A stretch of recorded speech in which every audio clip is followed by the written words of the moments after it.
I això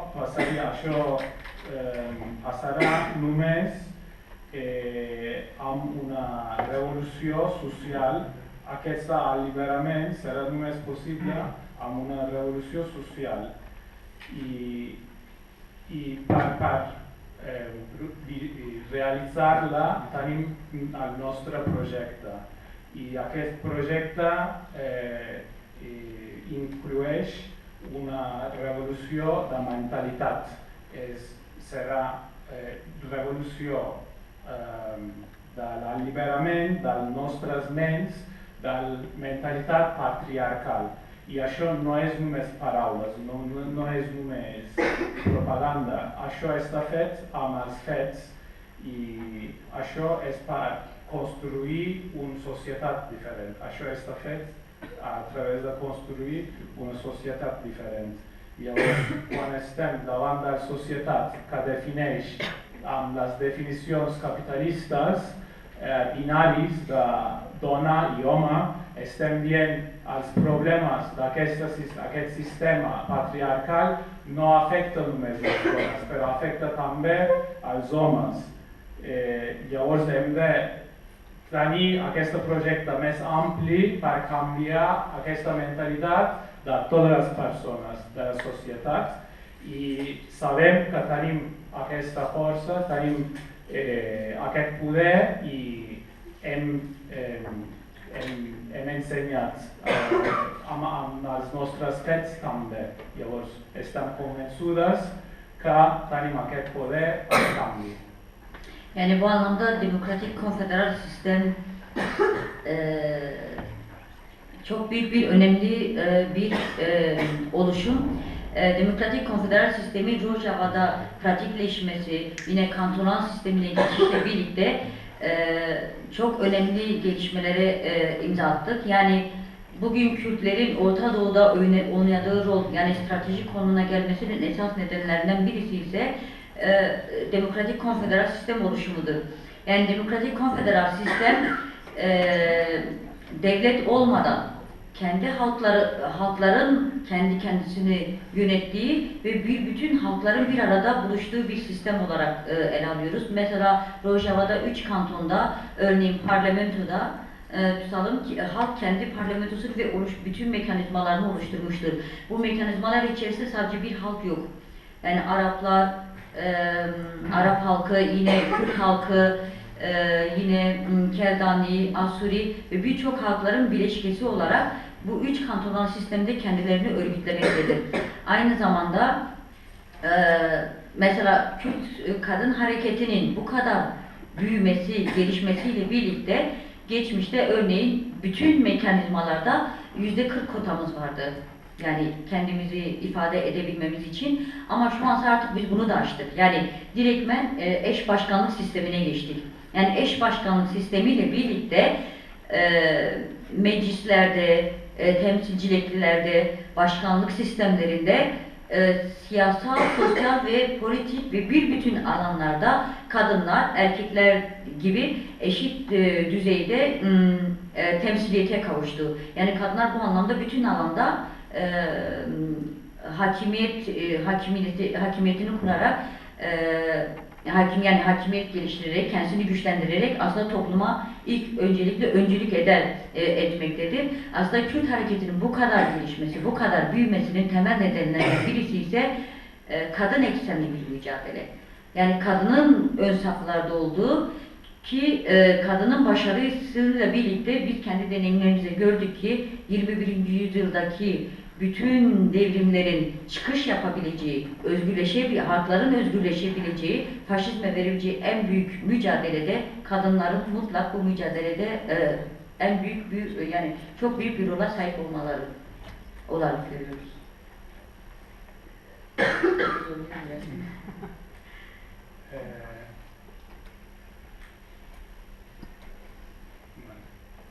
Llavors, amb aquest projecte, per realitzar això, la importància de confederalisme democràtic és molt important. Confederalisme democràtic ara mateix està realitzat a Rojava Y cómo funciona eso es básicamente es un movimiento de autodeterminación de las poblas y prácticamente que está pasando a Rojava es dentro de Rojava hay 3 cantones y todas las poblas están representadas allá en estas asambleas de aquests cantons. I això significa que no, la importància del confederalisme democràtic està basada en la importància de l'Orient Mitjà. I això és un paper molt estratègic. I quan parlem del paper de les dones kurdes dintre d'aquest projecte, hem començat a posar quotes de 40%. Abans teníem 40% de les quotes a totes les representacions de les dones kurdes. Però ara mateix hem superat això també.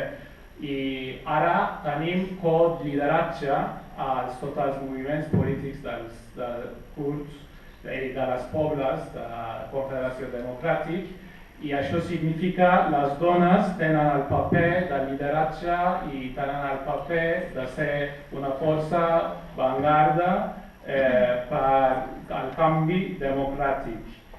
I això habilita el paper de les dones per facilitar el canvi a aquesta direcció. I també, històricament, per això el moviment kurd és tan fort i tan important, pel paper de les dones. I ja veurem altres moviments d'aquesta sigla que el paper de les dones serà molt més important i per totes les revolucions que passarà la força de les dones serà la força més important. Yani bu anlamda da zaman da kısıtlı, onun için yani genel anlamda Kürt sorununun çözümü noktasında Türkiye'de de yani Türkiye Kürdistan'ında da çok yoğun bir mücadele var. Hepimiz biliyoruz yani 7 Haziran'la birlikte başlayan seçim süreci vardı ve özellikle HDP'nin mücadelesiyle birlikte barajı aşarak aslında Türkiye'li halklarla bir bütünlük, bir mücadele geleneğinin açığa çıkmasıyla birlikte büyük bir başarı elde edildi. Bu anlamda bu başarıyı hazmetmeyen bir AKP Erdoğan, yani Türkiye Cumhurbaşkanı Erdoğan'ın halklara dönük yürütmüş olduğu faşizmin dayatılmasıyla yani bu seçimler kabul edilmedi. Onun için tekrar erken seçime gidildi. Biliyorsunuz yani 2 aylık süre içerisinde takip eden arkadaşlar var. Yani halklar şu an çok büyük bir savaşla karşı karşıya, çok büyük bir kaosla karşı karşıya. Bu anlamda Suruç, yine Diyarbakır'da ve farklı HDP bürolarına bombardıman gerçekleştirildi. Kısa olarak en son Ankara'da büyük bir bombardıman oldu. Tabii bu miting Ankara'nın yani Türkiye'nin başkenti Ankara'da gerçekleşti. Bu mitingde bütün halklar, sendikalar, parlamenterler düzeyinde, belediye düzeyinde velhasıl bütün halkların buluştuğu bir mitingdi. Halklar sokaklara çıkarak inadına barış ve bu kaos, bu savaş sürecinin derhal durdurulması ve halkların kendi hakları için, kendi özgürlükleri için mücadelenin nefes alması noktasında bir miting gerçekleştirildi. Ancak maalesef bu mitingde yani hem IŞİD'in aynı zamanda devlet rejiminin sorumluluğu altında bir bombardıman gerçekleştirildi. Bu bombardımanda Türkiye'nin en büyük saldırısıydı. Bu anlamda 106 insan ve birçok yüzlerce katledildi. Yüzlerce insan bu 2 ay içerisinde yaşamını yitirdi. Bu anlamda halklara açılmış bir savaş var. Kısacası özetlersek, bu savaş sürecinin durdurulması için bu demokratik konfederal sistemin yine halkların kendi öz iradesi, öz dinamini oluşturarak mücadele geleneği çok uzun bir vadede süreci görülüyor. Bu anlamda yani bir bütünen sadece Orta Doğu'da değil, Avrupa'da da yaşanan faşizm, yine devlet baskıları, sömürüleri, aynı zamanda kadının yaşadığı, bütün feminist hareketlerin de yaşadığı mücadeleyle aynı boyutta olduğunu düşünüyorum. Sadece Orta Doğu'da yaşanıyor diye değil. Bu anlamda bütün kadınlar ve halklar olarak birbirimizi kucaklayıp, yani ortaklaşa dayanışma ekseninde çok güçlü mücadele bizi bekliyor. Yani bu anlamda bizim de burada bulunmamızın esas nedeni bu konuda ortaklaşmak, evrensel bir mücadelenin sağlanması için, güçlü bir mücadelenin sahibi olmak için biz bu böyle bir çalışmaya özen gösterdik.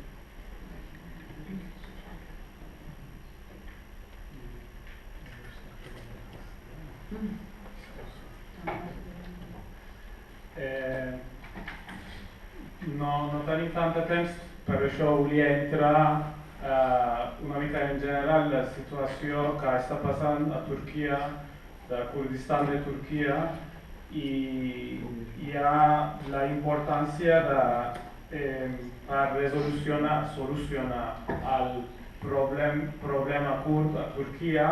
Està basada també aquests moviments i del pensament de confederalisme democràtic, i una part d'aquest camí era el partit d'HDP de Turquia, que està treballant per la solució, i les últimes eleccions va guanyar molts vots i va guanyar del poder d'entrar al Parlament.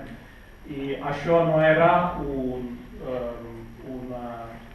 una victòria d'aquest partit ni dels kurds, però això era una victòria de tots els pobles de Turquia, perquè estan treballant dins d'aquest partit junts, amb el projecte de Junts. Però després d'aconseguir tants vots i dret a entrar a les eleccions, del feixisme de Turquia, i el president no pot aguantar no pot acceptar aquest fet, bàsicament, i van començar el projecte, van començar actes per impulsar feixisme a les pobles de Turquia. I ara mateix, per aquesta raó, tindrem eleccions anticipades el mes que ve. I no només això, i aquest procés de violència va començar just després de les eleccions, inclueix també atacs contra els pobles de Turquia, atacs dels seus, de l'HDP, atemptats al Suruç contra els activistes per la pau, i últimament atemptat a Ankara, el greu atemptat a l'Ankara. I què va passar a Ankara? Va ser un míting, una concentració per la pau, i totes les organitzacions izquierdistes, d'esquerres, i sindicats i partits van estar allà per impedir l'Estat, la violència de l'Estat, i cridar per la pau. Però què passa allà és l'atemptat que està fet de l'Estat islàmic, i amb la responsabilitat de l'Estat turc va matar, va assassinar més de 100 persones a l'Ankara. Això significa que ara mateix hi ha una guerra contra els pobles de Turquia. I això bàsicament és per impedir, per parar el procés per la pau que ve dels últims anys, que està parat ara mateix. I això serà una resistència, una lluita molt més llarga. A Mitjà Orient sí, a Turquia sí, però quan pensem en la lluita de les pobles, això inclueix també els pobles d'Europa, Perché fascismo passa non només a Turquia o al Mitjà Orient, però això passa també aquí a Europa. I jo crec que fem aquí mateix és per crear aquests llocs d'esperança i aquestes connexions i xarxes per assumir les forces per lluitar contra aquesta violència, aquest sistema injusto. Yani şu an Türkiye Kürdistan'da çok yoğun siviller katlediliyor. Yaklaşık 2 aylık bir süre 7 Haziran seçimlerinden sonra 2 aylık bir süreç Türkiye Kürdistan'ında şu an OHAL birçok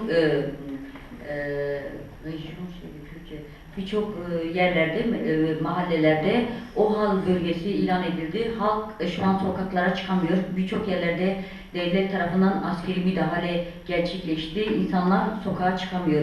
Yani yüzlerce insan sokağa çıkıp da mücadele eden bir halk gerçekliği var. Fakat polisler direktmen birçok insanları bu noktada katletti. Yine kadın, çocuk ve ilk defa çocuk katledilme sayısı bu 2 ay üzerinde çok fazlalaştı. Yani açıkçası devlet faşizmi direktmen halka karşı bir savaş açmıştır. Yani sen devlet rejimine, benim diktatöryal, yani AKP'nin şu an verdiği mesaj, benim diktatöryal sistemime karşı bana destek sunmazsan her türlü şekilde seni katlederim. Yani Türkiye şu an halkları ve Kürtler şöyle bir şeye maruz kalmaktadır. Yani barış isteyen terörize ediliyor. Bugün mitingler yapan terörist ilan ediliyor. Yine bugün bir küçük yaşlardaki çocuklar bile taş attıkları için katlediliyorlar, terörize ediliyor, terörist olarak ilan ediliyor. Yani artık bu kavram bile şeyini aştı, yani bir bütün halkın istediği haklar, talepler, yani sen istediğinde terörize ediliyorsun.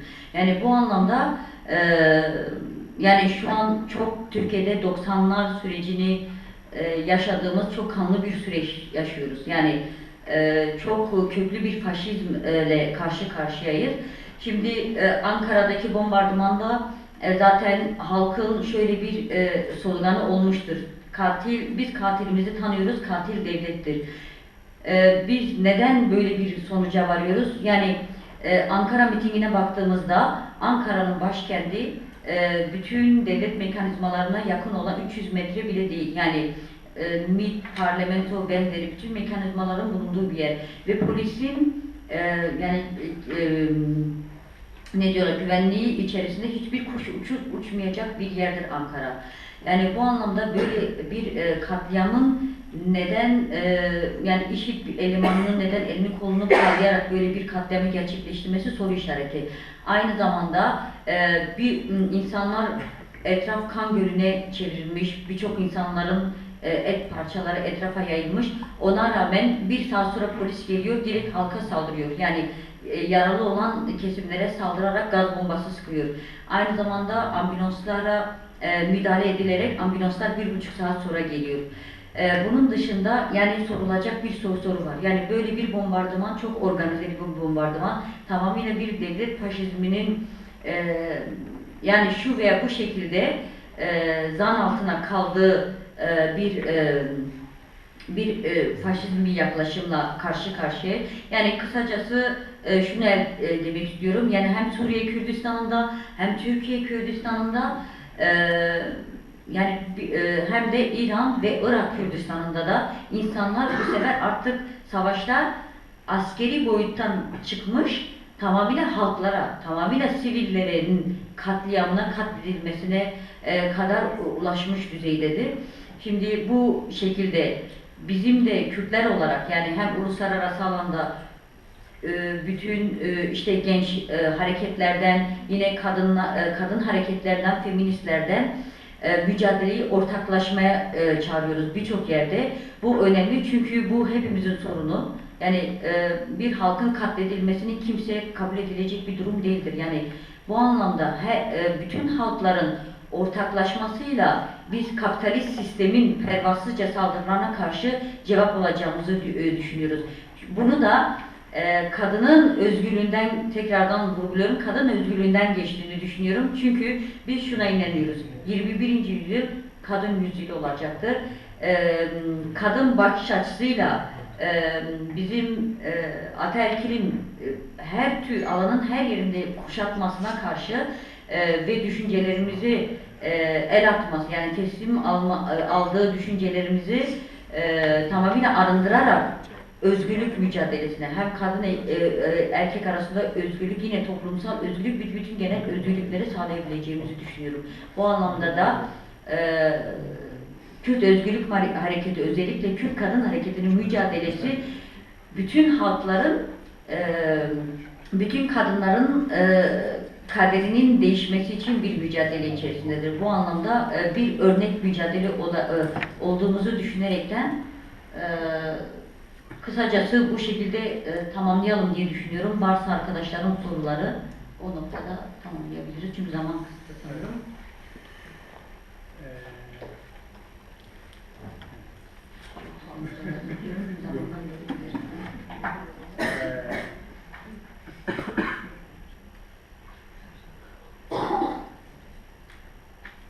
A partir del procés de les últimes eleccions, què va passar a Turquia? Eleccions de 7 de juny, hi ha un atac contra els pobles molt fort.